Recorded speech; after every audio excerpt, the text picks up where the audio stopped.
আমি প্রথমেই আমার এলাকার সর্বস্তরের জনগণকে আমি আমার ধন্যবাদ এবং কৃতজ্ঞতা জানাচ্ছি। এই জয়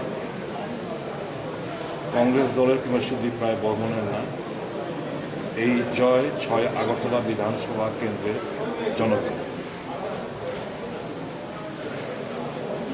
এত সন্ত্রাস অত্যাচার, ভোটারদের উপর বেধড়ক মারধর, আটকে দেওয়া, বহিরাগত গুন্ডাদের লেলিয়ে দেওয়া সত্ত্বেও এই জয়ের স্বাদ সত্যি আলাদা। যেটা ৬ আগরতলা বিধানসভা কেন্দ্রের জনগণ এবং আমাদের কর্মীরা করতে পেরেছে, সেটা ৮ বরদলী বিধানসভা কেন্দ্রের ভোটাররা কিংবা আমাদের কর্মীরা সেটা প্রতিহত করতে পারেনি। ৮ বরদলী এই রায় জনগণের রায়, এটা আমাদের প্রত্যাশিত, এটা জনগণের রায় হতে পারে। এটা যথেচ্ছ ফলস ভোটিং, আমি ছাপ্পা ভোট বলবো না, আমি বলবো যথেচ্ছভাবে ফলস ভোটিং এর বহিঃপ্রকাশ ঘটেছে।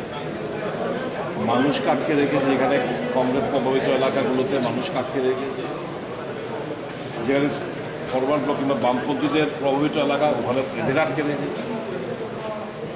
এবং এটা করে এই ভোটার সিটগুলো নিয়ে যথেচ্ছভাবে ফল ভোটিং করেছে, যার প্রেক্ষিতে ৮ বরদলীতে মুখ্যমন্ত্রী জয়লাভ করেছে।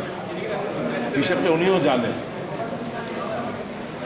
Having lost all morality, he influenced নির্বাচনের দিন ফোনে সেক্টর অফিসার এবং প্রিসাইডিং অফিসারের সঙ্গে কথা বলে আমার ছেলেরা যাবে, এদেরকে অ্যালাউ করে দাও।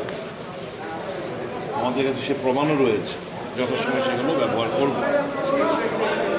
আমি বলবো একটা বার্তা মানুষ দিতে পেরেছে, আমার এই মুহূর্তে জানা নেই সুরমা এবং যুবরাজনগরের রেজাল্ট যাই হয়ে থাকে, আমার বিশ্বাস শাসক দলের অনুকূলেই এটা গিয়ে থাকে সাধারণত বাই ইলেকশন। ৬ আগরতলা বিধানসভার ভোটাররা জানান দিয়ে দিয়েছে আগামী দিন কী হতে যাচ্ছে রাজ্যে। I am so grateful. তাদের ঋণ কীভাবে শোধ করবো আমি জানি না, কিন্তু এটুকু বলতে পারি আগামী দিন কী হতে যাচ্ছে এই রাজ্যে ৬ আগরতলা বিধানসভা কেন্দ্রের ভোটাররা দেখিয়ে দিয়েছে।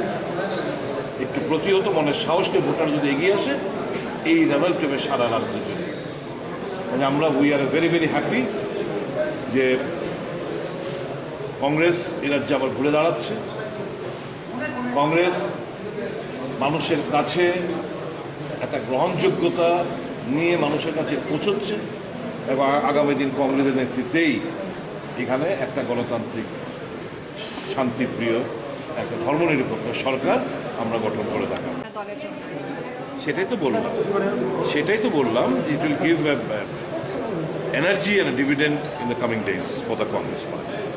সিপিএমের উদ্দেশ্যে কি বার্তা থাকবে আপনার? সিপিএমের উদ্দেশ্যে লড়াই করতে হার জিত তো আছেই। স্যার, বিরোধীদের তরফ থেকে বারবার বলা যাচ্ছে যে কংগ্রেস আর সিপিআইএম এর মিতালি চলছে এবং সেই কারণে কংগ্রেসের ভাগে একটু ভোটটা বেশি পড়েছে, সেক্ষেত্রে আপনার মতামত? এটা কালের পর যা ব্যাখ্যা দেওয়ার দিক, কিন্তু আমাদের লড়াই বিজেপি ফ্যাসিস্ট সরকারের বিরুদ্ধে, বামপন্থীদের বিরুদ্ধে আমরা লড়াই করে আসছি। কাজেই আমাদের কোনো মিতালি পিতালি নেই। লড়াইটা মূল শত্রু, আমরা আগেও বলেছি এখনও বলছি, আমাদের মূল শত্রু এই সাম্প্রদায়িক শক্তি, এই ফ্যাসিবাদী শক্তি, এর থেকে আমাদের পরাস্ত করা হচ্ছে মূল লক্ষ্য। We are non allergic to any other political parties, like minded parties, এটাই বলতে পারি।